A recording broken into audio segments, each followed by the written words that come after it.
Welcome to our 5 on 5. We're pleased to be joined today by Rogue Community Health CEO William North. Good to see you, sir. How are you today? Good, doing well. Thank you for coming back. So when we first interviewed you, you'd just been into the position a few months now. It's been over a year and a half now. Who is Rogue Community Health? Tell us about your organization. Rogue Community Health is a federally qualified health center. We provide medical services, outpatient care to uninsured, underserved populations throughout the Rogue Valley. We've got clinics throughout the valley from Ashland, Medford, White City, on up into the Upper Rogue through Butte Falls, and we also have a couple of school-based health centers. That's right. Yeah, very cool. Okay, so how has healthcare reform, I know it's changed your business so much, how has it changed you guys in particular and the patients you serve?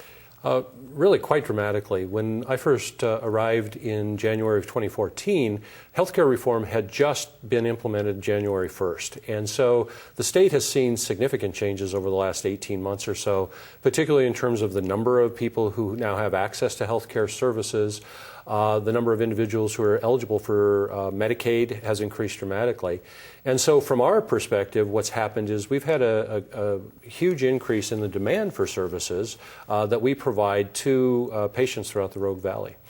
I think healthcare reform is also just another piece of it, is really changing how financing occurs, how the delivery of care overall is occurring. We've had really significant changes with what are called the community, or the CCOs, the Coordinated Care Organizations, working with them in terms of some of the financing for healthcare as well. Okay, what about patient-centered care? Can you explain what patient-centered medical home is and what are some of the new models of care?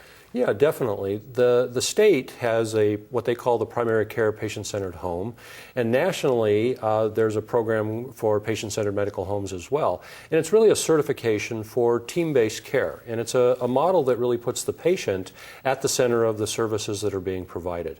So it's team-based. We have physicians, nurse practitioners, physician assistants, RNs, social workers. We have a pharmacist on staff, and then we have a new group of individuals that we call community health workers who engage patients directly in addressing some of the issues that affect them. But the goal is really to put the patient at the center of the services that they're receiving. Very good. All right, we're going to take a quick break. We'll have much more in a moment. Stay with us. Good. Welcome back to our 5 on 5. Again, we're here with Rogue Community Health CEO William North. So what are some of the social determinants of health? So a part of healthcare reform really has focused on those other factors beyond the medical care that's provided that impact an individual's health status and wellness.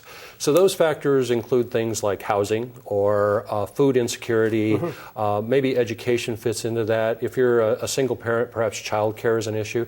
And so the social determinants have a fairly significant impact on the health of an individual.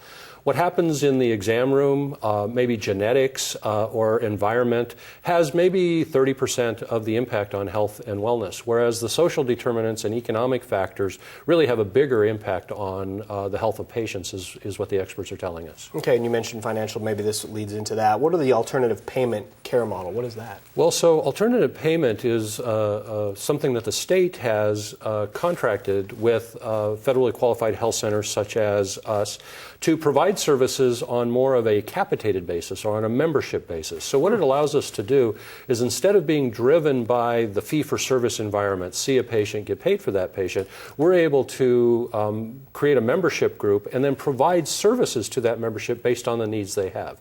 So for example, one of the areas is education.